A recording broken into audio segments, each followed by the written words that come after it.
कितना अच्छा होगा अगर मुझे कुछ ऐसे इंपॉर्टेंट क्वेश्चन मिल जाए जो एग्जाम में एज इट इज आ जाए। ये चलो सेम नहीं तो कम से कम उससे रिलेटेड ही आ जाए।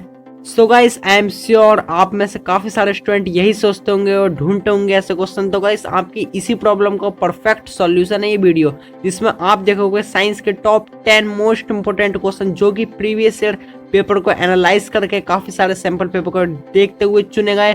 तो हर एक क्वेश्चन इंपॉर्टेंट है। तो बस गाइस कुर्सी की पेटी बांधते हुए लाइक सब्सक्राइब का बटन दबाते हुए देखते हैं ये क्वेश्चंस। तो चलिए स्टार्ट करते हैं विद क्वेश्चन नंबर 1। तो देखिए इसमें हमसे क्या कहा है, इसमें कहा है mention with reason the colour changes observe when silver chloride is expose to sunlight. ठीक है, तो ये हमें बताना है। तीन बेसिकली इसमें हमारे पार्ट है, हम तीनों का देखेंगे, तीनों के कलर में क्या चेंज होगा। तो देखो पहले हम सिल्वर क्लोराइड का देखते हैं, फर्स्ट वाला पार्ट जो हमारा बेसिकली कहता है। तो देखो हम क्या देखेंगे इसमें कि when white silver chloride is left expose to sunlight its colour changes to grey as it decompose to silver in the presence of sunlight. हाँ गाइस, ये जो व्हाइट सिल्वर क्लोराइड होगा ये चेंज हो जाएगा और इसका कलर हो जाएगा क्या, ग्रे। ठीक है, और देखो आप अगर इसकी ऐसी इक्वेशन लिख दोगे ना तो गाइस बस मजा आ जाएगा, बिल्कुल सॉल्यूशन एकदम परफेक्ट पिक्चर परफेक्ट सॉल्यूशन ही बन जाएगा। ठीक है, चलो सेकंड वाला देखते हैं उसमें क्या है। इसमें देखो कॉपर पाउडर का पूछा है इसमें, तो हम क्या लिखेंगे, ऑक्सीजन की प्रेजेंस में इन्होंने पूछा है हमसे। तो देखो हम क्या लिखेंगे इसमें, हम लिखेंगे when copper powder is strongly heated in the presence of oxygen the reddish brown surface of copper powder become coated with a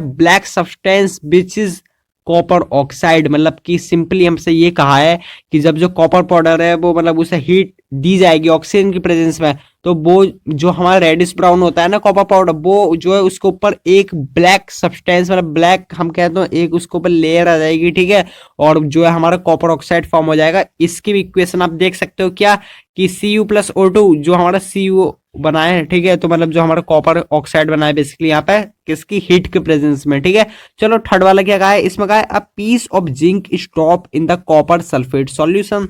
तो देखते हैं इसमें अभी क्या चेंज होगा। तो देखो when a piece of zinc is drop in a copper sulphate solution then the blue colour of copper sulphate faded gradually due to the formation of colourless zinc sulphate solution and reddish brown copper metal get deposit on zinc piece. मतलब basically simply ये कहा है हमसे, जो हमारा copper sulphate जो हमारा ये होगा ना सॉल्यूशन, तो इसका क्या होगा, ये बेसिकली हमारा ब्लू कलर का होता है। ठीक है, ये पहली बात तो ये हल्का मतलब फीका कलर मतलब थोड़ा फीका हो जाएगा अपने कलर से, और इसमें जो है जिंक सल्फेट बनेगा जो कि एक कलरलेस सॉल्यूशन है। और इतने नहीं बल्कि इसमें जो कॉपर क्या हमारे हम कह रहे हैं जिंक के कुछ पीसेस होंगे जो कि रेडिश ब्राउन होंगे। ठीक है, तो बस बेसिकली हमारा यह है। इसकी इक्वेशन आप देख सकते हो कैसे, जो हमारा CuSO4 जो कि ब्लू है उसे मतलब उसमें जब हमने जिंक के पीसेस उसमें हमने ड्रॉप करे तो उसमें जो हमारा जिंक सल्फेट जो है वो हमारा बन चुका है जो कि कलरलेस है, और Cu हमारा जो है अलग हो चुका है जो कि हमारा रेडिश ब्राउन है। ठीक है, तो गाइस ये हमारा फर्स्ट क्वेश्चन इतना इजी क्वेश्चन, आई होप आपको समझ में आ गया होगा। तो बहुत इंपॉर्टेंट है, ध्यान रखते हो चलना। तो चलो सेकंड वाले में क्या कहा है, इसमें कहा है a white powder is added while baking cakes to make it soft and spongy, name its main ingredient, explain the function of each ingredient। तो पहले देखो इतना देखते हैं। तो देखो इसमें कहा है एक व्हाइट पाउडर जो है वो मतलब केक्स में डाला जाता है जिससे वो सॉफ्ट और स्पंजी बना है। ठीक है, तो वो उसके इंग्रेडिएंट का हमें नाम बताना है। देखो क्या है, वो है हमारा बेकिंग पाउडर। ठीक है, तो इसमें आप देख सकते हो the white powder added while baking cakes to make it soft and spongy is baking powder. Its main ingredient are sodium hydrogen carbonate and a mild edible acid like tartaric acid और citric acid. ठीक है, तो ये हमारे basically main ingredient है इसके। ठीक है, जो हम केक को जब फॉर्म करते हैं तब ये डाले जाते हैं। ठीक है, अब पूछा है कि इनका फंक्शन क्या है। तो देखो सबका फंक्शन लिखेंगे, वो कैसे लिखेंगे, देखो ऐसे लिखेंगे क्या कि जो हमारा NaCO3 होगा मतलब कि हमारा सोडियम हाइड्रोकार्बोनेट, इसमें क्या होगा ये डिकम्पोज हो जाएगा और इसमें जो है CO2 जो है वो हमारी गैस रिलीज होगी जिससे जो हमारा केक ना सॉफ्ट और स्पंजी बनेगा। ठीक है, तो ये CO2 जब रिलीज होगी इससे ही हमारा जो केक है वो सॉफ्ट और स्पंजी बनेगा, ये बात ध्यान रखनी। और फिर देखो फंक्शन ऑफ टार्टारिक एसिड और citric acid is neutralise the sodium carbonate. देखो हमें पता है सोडियम कार्बोनेट एक बेस है। ठीक है, इसे न्यूट्रलाइज करने के लिए हमने एक एसिड डाला जो कि मतलब एडिबल एसिड है हमारे कौन कौन से, टार्टारिक और सिट्रिक एसिड। ठीक है, ये हमने इसमें डाल दिए और बाकी देखो इसकी इक्वेशन आप देख सकते हो, इसमें भी क्या हुआ कि NaHCO3 हमारे हीट के प्रेजेंस में हमने देखा तो वो हमारा Na2CO3 जो कि हमारा सोडियम कार्बोनेट बना, H2O, और जो ये CO2 हमारे रिलीज हुई है यही हमारे केक को जो है वो सॉफ्ट और स्पंजी बनाएगी। ठीक है, चलिए गाइस ये भी हमारा हो चुका है। अब देखते हैं नेक्स्ट क्वेश्चन। देखो नेक्स्ट भी अमेजिंग क्वेश्चन, सब बढ़िया क्वेश्चन है, आराम से देखते हैं। देखो इसमें क्या कहा है, मतलब इसमें ए लिखा है, मतलब इसके 2-3 पार्ट होंगे। तो इसमें क्या लिखा है, एक्सप्लेन करना है बेसिकली क्या कि sodium chloride is an ionic compound that does not conduct electricity in the solid state, whereas it conduct electricity in the molten state as well as in aqueous solution। देखो इसमें क्या कहा है, इसमें कहा है जो सोडियम क्लोराइड है ना, ये जो सॉलिड स्टेट में तो भाई जो इलेक्ट्रिसिटी पास नहीं करता, लेकिन ये जो हमारे लिक्विड हम कहें या हम कहें तो मोल्टन स्टेट में या एक्वस सॉल्यूशन में ये हमारे इलेक्ट्रिसिटी पास कर देता है। क्या वजह है, तो वजह बिल्कुल साफ है आपके सामने। क्या देखो हम बेसिकली इसमें देखेंगे अभी क्या, तो देखो इसमें पहले सेकंड वाला पार्ट है और देखो ये थर्ड वाला पार्ट है। बेसिकली इसमें 3 पार्ट है। देखो फर्स्ट वाले में हमसे वजह वो क्या थी, देखो वजह क्या है, वजह ये है कि जो हमारा ये सोडियम क्लोराइड है हमें पता है ये Na और Cl से हमारा बना हुआ है। ठीक है, तो Na पॉजिटिव Cl नेगेटिव जो है हमारे आयन है। ठीक है, इसमें और इनके बीच की बॉन्डिंग बहुत स्ट्रांग है, जिससे जो है ना ये सॉलिड स्टेट में है और जिससे जो इनके आयन से उन्हें फ्रीली मूव होने का मौका नहीं मिलता, इससे इलेक्ट्रिसिटी कंडक्ट हो सके। ठीक है, मेन वजह यही है कि क्या कि इसके पास फ्री आयन नहीं है जो कि मूव हो सकते हैं, जो कि इलेक्ट्रिसिटी कंडक्ट करा सकते हैं। वाइल हम देखेंगे मोल्टन स्टेट में तो वहां पर जो है हम देखते हैं कि फ्री आयंस होते हैं जिससे इलेक्ट्रिसिटी कंडक्ट हो जाती है। ठीक है, जो कि इसमें नहीं है। ठीक है, किसमें नहीं है, ये अगर सोडियम क्लोराइड हमारा सॉलिड स्टेट में तब। ठीक है, मोल्टन स्टेट में तो हाँ हो जाएगी इलेक्ट्रिसिटी पास। ठीक है, तो बस यही हमें बताना था।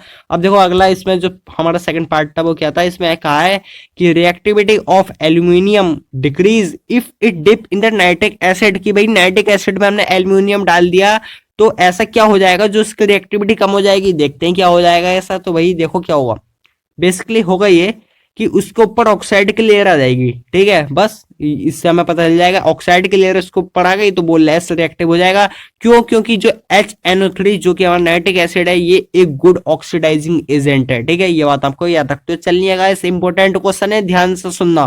ठीक है, चलो आते हैं गाइस सी वाले पे। इसमें कहा है metal like calcium and magnesium are never found in their free state in nature. भाई ऐसा क्यों, क्यों भाई ये कैल्शियम और मैग्नीशियम हमें अकेले नहीं मिलते, ये मतलब किसी के साथ ही मिलते हैं। हम कहते तो बेसिकली ये दोनों जो अपनी फ्री स्टेट में नहीं मिलते, तो क्यों, उसकी वजह बतानी है, बताते हैं, परेशान मत हो भाई, बताते हैं। सुनो देखो वजह यह है कि जो हमारे मैग्नीशियम और कैल्शियम है ना ये हाईली रिएक्टिव है। ठीक है, ये बात आपको याद रखनी है और वैसे पता भी होगी आपको कि है ना जो हमारे मैग्नीशियम कैल्शियम ये हाईली रिएक्टिव है तो ये रिएक्ट हो जाती है इजिली। ठीक है, तो बस यही मैं बताना है। तो इसलिए ये जो है वो अपनी फ्री स्टेट में हमें नहीं देखने मिलते। बस सिंपली आंसर है गाइस, बहुत आराम से हम देखते हुए चल रहे हैं। देखो अगला क्वेश्चन क्या कहता है, अगला फोर्थ वाला क्वेश्चन है। देखो बायो का क्वेश्चन आई है, इसमें क्या कहा है, right 3 type of blood vessel, give 1 important feature of each. कि भाई 3 टाइप की ब्लड वेसल बतानी है और हर किसी का हमें जो है एक इंपोर्टेंट फीचर बताना है। तो बताएंगे भाई, बिल्कुल बताएंगे। देखो क्या कहा है, पहला हम ब्लड वेसल बता देते हैं क्या होती है। देखो blood vessel are the tube through which blood circulate in the body. ठीक है, वो ट्यूब जिनसे ब्लड सर्कुलेट हो सके वो हमारी ब्लड वेसल्स हो गई। और जो ये 3 टाइप की होती है कौन कौन सी, आर्टरीज, वेन्स और हमारी कैपिलरीज। ठीक है, चलो तीनों को बताते हैं। तो भी देखो आर्टरी का तो आपको ध्यान में रखना है कि भाई ये हमारे रिच ऑक्सीजनेटेड ब्लड कैरी करती हैं, कहां से, हार्ट से बॉडी टिश्यूज तक। ठीक है, और वहीं हम देखो जो हमारी वेन्स हैं तो ये क्या करती हैं, ये डीऑक्सीजनेटेड ब्लड जो है कैरी करती है, कहां से, हमारे बॉडी पार्ट से हार्ट तक। ठीक है, तो बस ये बात हमें याद रखनी है। और कैपिलरीज का क्या काम है, कैपिलरीज जो है वो स्मॉल थिन ब्लड वेसल्स हैं जो कि ऑक्सीजन और न्यूट्रिएंट जो है वो हम कहें तो कैरी करती हैं ब्लड में। ठीक है, तो ये हमें बेसिकली गाइस इसमें याद रखना है। हमने बता दिया फोर्थ वाला क्वेश्चन भी गाइस, 4 क्वेश्चन हो गए, आते हैं फिफ्थ वाले पे। तो गाइस ऐसे 10 क्वेश्चन देखेंगे, मजे से देखते जाओ, ध्यान से सुनते जाओ, क्योंकि हो सकता है कल आने वाले एग्जाम में इनमें से आपको कोई देखने मिल जाए, तो बस समझते जाओ। देखो इसमें क्या कहा है, इसमें कहा है the embryo get its nutrition from mother's blood with the help of special tissue. भाई जो एम्ब्रियो है वो न्यूट्रिशन लेता है मदर के ब्लड से। किसकी हेल्प से? एक स्पेशल टिश्यू। कौन सा टिश्यू है गाइस? उसका नाम बहुत इंपॉर्टेंट है, ये क्वेश्चन बहुत इंपॉर्टेंट है।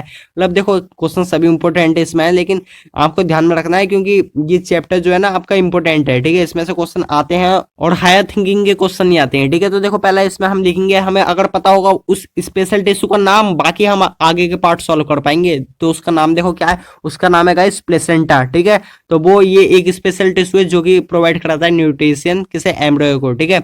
और देखो इसका हमें बताना है, हमें इसका फंक्शन बताना है, ठीक है। मतलब जो हमारे ऊपर दे रखा है उसके अलावा, ठीक है, एक फंक्शन बताना है। तो वो हम क्या बताएंगे कि गाइस जो हमारा प्लेसेंटा है वो किस काम में आता है?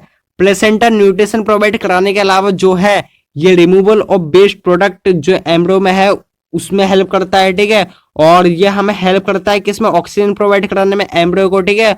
और जो कार्बन डाइऑक्साइड है वो भी रिलीज करने में, ये एलिमिनेट करने में एम्ब्रियो से, ठीक है। तो बस हमें ये याद रखना है। और इसमें क्या है, explain the structure of this special tissue, इसका हमें जो स्ट्रक्चर है वो एक्सप्लेन करना है। तो गाइस वो कैसे करेंगे? देखो देखो जो प्लेसेंटा है एक डिस्क लाइक हमारा स्ट्रक्चर है, ठीक है, जो कि अटैच है यूटेरस की बॉल से, ठीक। तो देखो ये ना यूटेरस की बॉल से अटैच है और इसमें दो फिंगर लाइक हम प्रोजेक्शन का जो कि विलाय, वो क्यों है? देखो एक साइड तो भाई जो हमारी यूटाइन बॉल पे है और एक एम्ब्रियो की साइड पे। कैसा है कि जो यूटाइन बॉल से जितना भी जो एम्ब्रियो है उसे जो है न्यूट्रिशन वगैरह जो प्रोवाइड हो सके वहीं से वेस्ट जो हम कहें तो रिमूव होता है, ठीक है। तो बस ये है कि एक एम्ब्रियो वाली साइड पे जो है हमारे विलाय है और एक जो है वो हमारे यूटेरस वाली साइड पे है, ठीक है। तो बस ये गाइस आपको ध्यान में रखना है। और देखो ये वाला क्वेश्चन हमारा हो जाता है। अब देखते हैं गाइस सिक्स्थ वाला क्वेश्चन। तो गाइस देखो इसमें हमसे बेसिकली क्या कहा है, इसमें कहा है in human being blue eye colour is recessive to the brown eye colour. जो ब्लू आई कलर है वो रेसेसिव है किसके? ब्राउन आई कलर के, ठीक है। और जो एक मैन है इसमें उसकी ब्राउन आई है, उसकी जो मदर है उनकी ब्लू आई है। हमें बताना है इनके जेनोटाइप के होंगे ए वाले पार्ट में, मैन के और इसकी मदर के, ठीक है। देखो मैन के इसने हमें ब्राउन आई कहा है तो वो तो हमारे कैपिटल भी स्मॉल भी हो जाएंगे, ठीक है। और जो मदर उनकी ब्लू आई है क्योंकि, तो वो तो तभी हो सकती है जब भाई दोनों हमारे मतलब हम कहते हैं स्मॉल बी या हम कहते हैं दोनों उनके कौन से हमारे ब्राउन आई वाले ट्रेट होंगे, ठीक है। तो जो कि होमो जाएगा, ठीक है। तो ये हम इसमें लिख देंगे। अब देखो बी वाले में इसमें कहा है कौन से पॉसिबल जेनोटाइप्स होंगे इसके फादर के, इस मैन के फादर के। तो देखो हमें पता है इसकी मदर की तो ब्लू आई है, ठीक है। तो जो जैसे अपनी मदर से जीन मिलेगा वो तो ब्लू आई वाला मिलेगा, लेकिन इम्पैक्ट किसका पड़ा? जो इसे अपने फादर से मिलेगा, जो क्योंकि इसकी ब्राउन आई है ना इसलिए, ठीक है। तो इसके फादर के क्या हो जाएंगे? वो हो जाएंगे गाइस दो। कौन कौन से? एक तो कैपिटल बी स्मॉल बी, ठीक है, और दोनों कैपिटल बी, ठीक है, जो कि हमारे ब्राउन कलर को दिखाएंगे, ठीक है। चलो अब देखो सी वाले में कहा है अगर इस मैन ने भाई शादी कर ली किससे? जिसकी ब्लू आए उस वुमेन से, ठीक है। तो इसमें हमसे कहा है जो इसके ऑफ स्प्रिंग होंगे उनके पॉसिबल कौन कौन से जेनोटाइप्स होंगे गाइस हमें बताना है, ठीक है। चलो बताते हैं। तो देखो भाई ये तो 50-50% की कंडीशन होगी। कैसा है कि देखो जब हम इनको क्रॉस करवाएंगे बेसिकली किसका? इस मैन का, क्या जिसपे कैपिटल भी स्मॉल बी है और जो वीमेन है इस पे तो जो हमारे दोनों स्मॉल बी हैं, ठीक है। तो जब हम इन्हें क्रॉस करवाएंगे तो गाइस हमारे 50% जो है वो ब्लू आई और 50% ब्राउन आई होंगी। कैसे आप देख सकते हो इस फिगर में, ठीक है। तो ये रेशियो हमारा 1:1 हो जाएगा, ठीक है। चलो गाइस ये हो जाता है हमारा सिक्स्थ वाला क्वेश्चन भी। चलो अब देखते हैं सेवंथ वाला। इसमें देखो पहले तो हमको फिगर देखनी है भाई इसमें हमें क्या दिया है। तो अब हमें बताना है फर्स्ट वाले में कौन सा फेनोमेना है। तो गाइस देखो हमें इसे देख कर पता चल गया ये हमारा जो रेक्टेंगल ग्लास स्लैब वाला है। तो इसमें हम क्या लिख देंगे? वही कि reflection of light through a rectangle glass slab, ठीक है। चलो इतनी बात जानी। इसमें कहा है right the loss of the following phenomena that depict in the above figure. तो हमारा फेनोमेना है इस पे बेस कौन सा लॉ है वो हमें लिखने हैं, ठीक है। तो देखो हम क्या लिख देंगे, हमें पता है क्या क्या। तो देखो पहला तो देखो ए वाले में लिख देंगे जो इंसिडेंट है, रिफ्रैक्टेड है और जो नॉर्मल है। जो जब ये मतलब दो ट्रांसपेरेंट मीडियम से जाएंगी तो ये हमारे जो है सब जो है एक सेम प्लेन पे लाई करेंगे, ठीक है। पहला ही हो गया। बी वाले में जो है रेशियो हमारा sine angle of incident to किसका? साइन एंगल ऑफ रिफ्रैक्शन जो है वो हमारा कांस्टेंट होगा, ठीक है। ये बात आपको याद रखनी है। तो इसमें आप क्या लिख देंगे? For the light of a given colour and a given pair of medium this law is also known as Snell's law of refraction. तो ये बात इंपॉर्टेंट है कि आपको याद रखना है जो रेशियो होगा किसका? Sine angle of incident upon sine angle of refraction जो कि कांस्टेंट होगा। ये हमारा क्या है? ये स्नेल लॉ ऑफ रिफ्रैक्शन है, ठीक है। ये बात आई होप आपको पता होगी, ठीक है। चलो अब देखो थर्ड वाला पार्ट भी है इसमें। वो क्या कहा है? इसमें कहा है हमें रिफ्रैक्टिव इंडेक्स जो है वो दे रखा है डायमंड का with respect to the glass is 1.6 if the absolute refractive refractive index of glass is 1.5, find out the absolute refractive index of diamond। तो गाइस बहुत इजी क्वेश्चन है, पहले हमें गिवन क्या है हमने लिख दिया है, ठीक है। चलो ये गिवन हो गया। अब देखो बेसिकली आपको पता होना चाहिए, जब हमें इसमें दिया है refractive index of diamond with respect to the glass, तो ये इक्वल किसको होगा, ये हमारे absolute refractive index of diamond अपन absolute refractive index of glass ही तो होगा, बिल्कुल होगा गाइस। इतने बेसिक इन्फॉर्मेशन आई होप आपको पता होगी, ठीक है।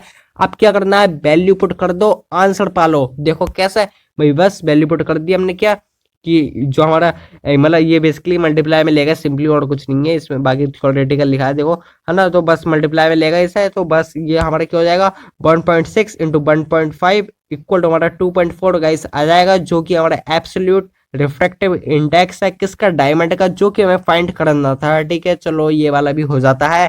अब आते हैं गाइस अपने 8th वाले क्वेश्चन पे। आ गया है अपना क्वेश्चन इलेक्ट्रिसिटी का। देखो इसमें क्या कहा है, bulb is rated 40 watt to 20 volt, find the current drawn by it when it is connected to 220 volt supply, also find it resistance। A वाला पार्ट, B वाला part. if the given bulb is replaced by bulb of rating 25 watt 220 volt, will there be any change in the value of current and resistance, justify your answer, determine the change। देखो guys easy question है, क्या पहले वाले part करेंगे। पहले क्या इसमें कहा है, जो हमारा एक बल्ब है 40 वाट का 220 वोल्ट का, ठीक है, इसमें फाइंड करना है पहले तो करंट, ठीक है, इसके जो ये हमारे 220 वोल्ट इसके सप्लाई के थ्रू जो करंट होगा वो, और उसका रेजिस्टेंस, ठीक है। तो पहले वो फाइंड करते हैं, ये वाला पार्ट सॉल्व करते हैं। देखो हमें जो गिवन है हमने लिख दिया, हमें पावर दे रखी है 40 वाट, वोल्टेज हमें दे रखी है 220 वोल्ट, ठीक है। चलो करंट निकालेंगे। पहले हम जानते हैं P इक्वल टू वी आई, उससे हमने ये निकाल लिया, क्या आई हमने अलग कर लिया, क्या P अपॉन वी आ गया, वैल्यू में पता है गाइस, लगा देंगे, क्या आ जाएगा हमारा जो करंट आएगा वो आएगा 2/11 एम्पियर, ठीक है, करंट आ गया। अब देखो करंट आ गया हमारा, आई आ गया, वी हम पे है, तो क्या हम ओम्स लॉ से गाइस लगा के हम वो नहीं निकाल देंगे, क्या हमारा रेजिस्टेंस निकालेंगे, ठीक है। ओम्स लॉ हम लगा देंगे, v equal to i r, तो हमारा जो है आर भी आ जाएगा, उसकी वैल्यू वी अपॉन आई बेसिकली हो जाएगी। वैल्यू पुट, आंसर गेट क्या होगा 1210 ओम्स, ठीक है, ये हमारा हो गया। चलो फर्स्ट पार्ट हो गया। बी वाला देखते हैं। बी वाले में इसमें कहा है कि जो ये बल्ब है ना, ये रिप्लेस कर दिया, मतलब जो ये 40 वॉट का है ये रिप्लेस कर दिया 25 वॉट से, ठीक है। तो देखो पहले ये बताएं क्या कोई चेंज होगा, होगा तो करंट और इसके जो रेजिस्टेंस है उनकी वैल्यू में क्या चेंज होगा, तो वो हमें बेसिकली बताना है। ये भी बस जस्ट वैसे ही फाइंड करेंगे जैसा भी हमने पीछे करा, ठीक है। तो इसमें भी हम आई इक्वल टू मतलब आई डैश ले लेंगे, न्यू करंट, ठीक है।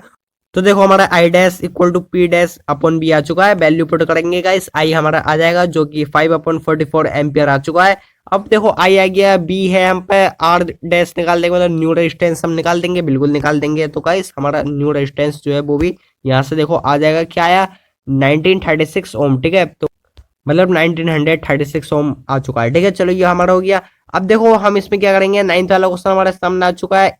तो देखो ए वाले में क्या है, state 3 factor on which strength of magnetic field produce by current carrying solenoid depends. तो देखो पहले आपको पता लगाना है कौन सा चैप्टर है guys, magnetic effect of electric current, बिल्कुल सही बात। चलो तो देखो इसमें कहा है जो हमारा करंट कैरिंग सोलेनोइड है उसकी मैग्नेटिक फील्ड की स्ट्रेंथ किन 3 फैक्टर पे डिपेंड करती है, तो गाइस हमें वो बताना है। देखो हम लिख देंगे, चलो 3 की जगह हमने 4 ही बता दिए भाई, एक भूल भी जाओ तो कोई बात नहीं। चलो देखो कौन कौन सा, एक तो number of turns in the coil, जो कॉइल है उसमें जो नंबर ऑफ टर्न्स है उन पे, और जो अमाउंट ऑफ करंट फ्लो हो रहा है उससे, और जो रेडियस है कॉइल की उससे, ये material of core of a solenoid, ठीक है। चलो हमने बता दिया।